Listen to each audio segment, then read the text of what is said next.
সংযুক্ত আরব আমিরাতের বাসিন্দাদের জন্য মাহে রমজান যেন আল্লাহ তাআলার অনন্য নিয়ামত হিসেবে প্রতি বছর ফিরে আসে। শুক্রবার রাতে তারাবির নামাজের মধ্য দিয়ে দেশটিতে অবস্থানরত মুসলমানরা রোজা পালনের প্রস্তুতি শুরু করেন। তাছাড়া রমজান উপলক্ষে পুরো দেশ জুড়ে আলোকসজ্জার মধ্য দিয়ে অনন্য আবহ তৈরি করেছেন দেশটির প্রশাসন।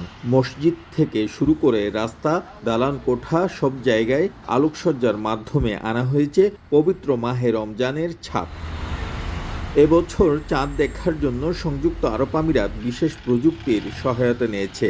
আধুনিক ড্রোন ও কৃত্রিম বুদ্ধিমত্তা ব্যবহার করে চাঁদ পর্যবেক্ষণ করা হয়েছে, যাতে সঠিক সময় ও অবস্থান নিশ্চিত করা যায়। যদিও এই প্রযুক্তি ব্যবহারের নির্দিষ্ট ফলাফল এখনও প্রকাশ করা হয়নি, তবে এটি চাঁদ দেখা সংক্রান্ত সিদ্ধান্তে নতুন মাত্রা যোগ করেছে বলে মনে করছেন বিশেষজ্ঞরা।